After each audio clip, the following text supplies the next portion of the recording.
Investors and traders might be focusing too much on one thing, not seeing the bigger picture with regards to the gold market.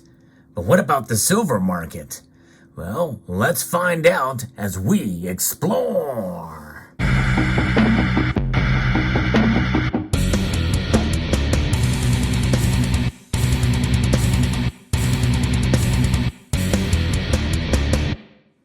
There's a whole lot of things about precious metals that a lot of traders are short-sighted on. And we're going to talk about what's going on and what people are focused on right now in terms of silver and gold, especially gold. You know, gold has been a metal that has performed very well. In fact, that it has hit record nominal dollar highs in recent years, like 2 or 3 times.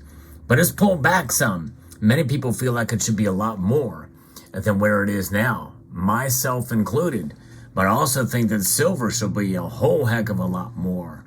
But what are people focused on? They're focused on the Federal Reserve and what they are going to do. I'm going to be referencing an article from Kitco News that talks about this, interjecting and sprinkling my commentary throughout. So if you could press that thumbs up button down below and maybe share this video if you enjoy videos where I talk about the markets, about precious metals, about the fundamentals as well as stacking, because I like to bring it all back and encourage folks to keep on keeping on with regards to precious metals. Expectations that the Federal Reserve could raise interest rates past the 5% this year and maintain its aggressive monetary policy throughout this year. It's taking its toll on gold and especially silver, pushing prices to their lowest point so far this year. One market analyst said gold still remains an attractive asset as the global market is bigger than the U.S. monetary policy. And really, that is the bigger picture we should all be thinking about, which should encourage us as stackers during times when the prices are lower, like right now. And in an interview with Kitco News, Joy Yang, who is the global head of the Index Product Management Market Vector Indexes, said that the gold is struggling because investors and markets are hyper-focused on inflation and ignoring other risks. And when they're focused on inflation, by the way, that is really more in regards to what the Federal Reserve is going to do in response to inflation.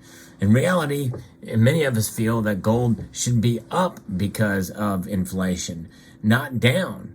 But they're focusing on what the Fed is going to do. Yang noted that although bond yields have risen to multi-year highs, the yield curve remains at its most inverted level in 40 years, which is a strong recessionary signal. She added that this environment should continue to support higher gold prices.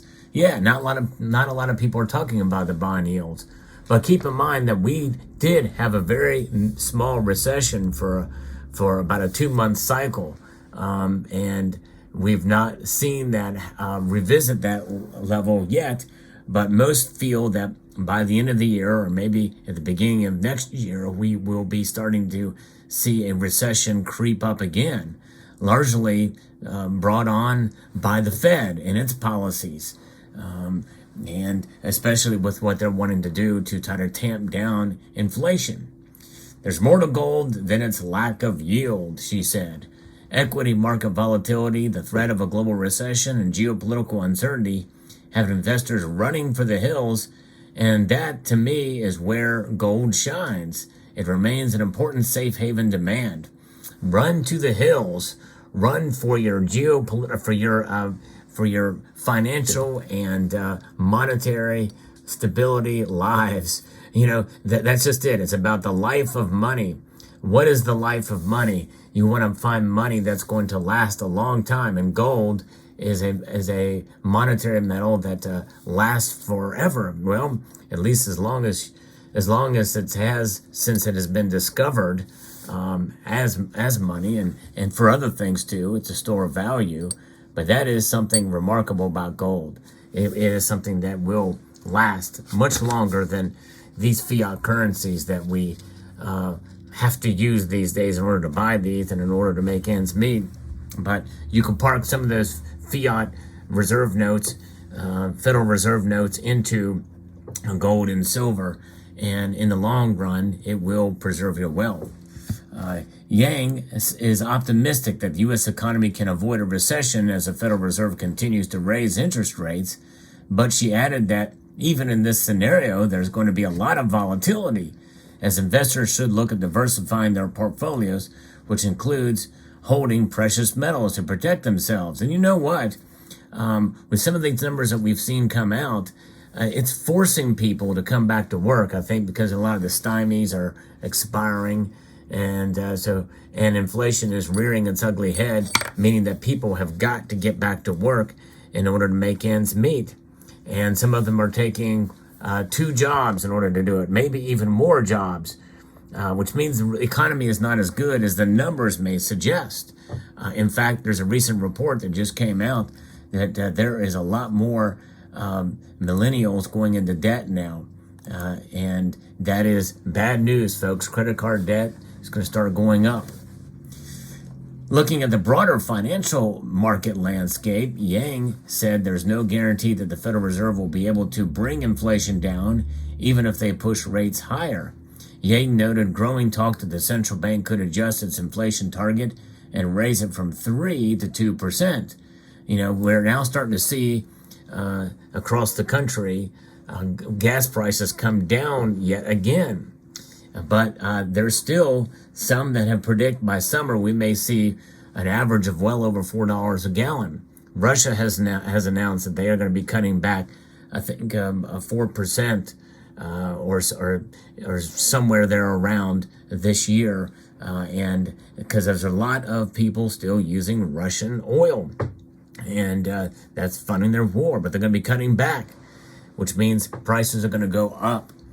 And that's going to contribute to inflation.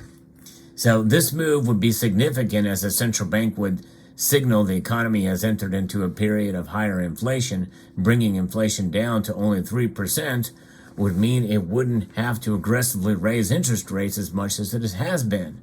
Now remember, if that's their target is 3%, it wasn't that long ago at the very beginning of this that they were almost willing to just go ahead and surrender to a 2.5%.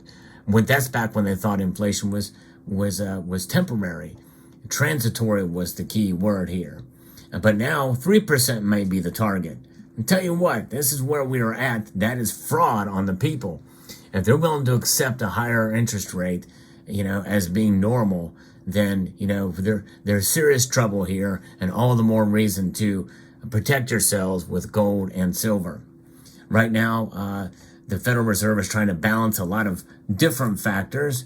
We certainly have to be careful of our debt, she said. Ultimately, the Federal Reserve will be practical and realistic. And, to me, those words together really don't make sense.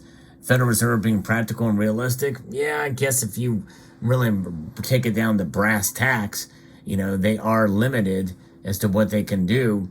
And they want to be realistic if they have 2 goals: stable employment and a strong dollar.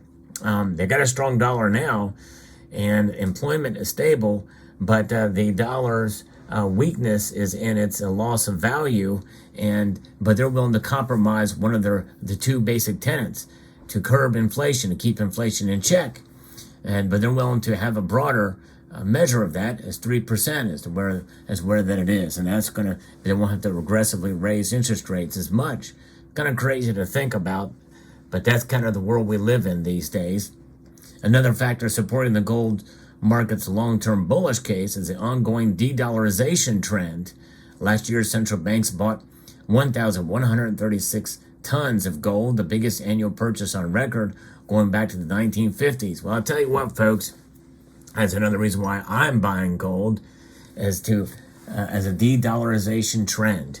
That's right. And again, we have to use dollars in this country. In fact, 6% of all nations around the world transact in dollars.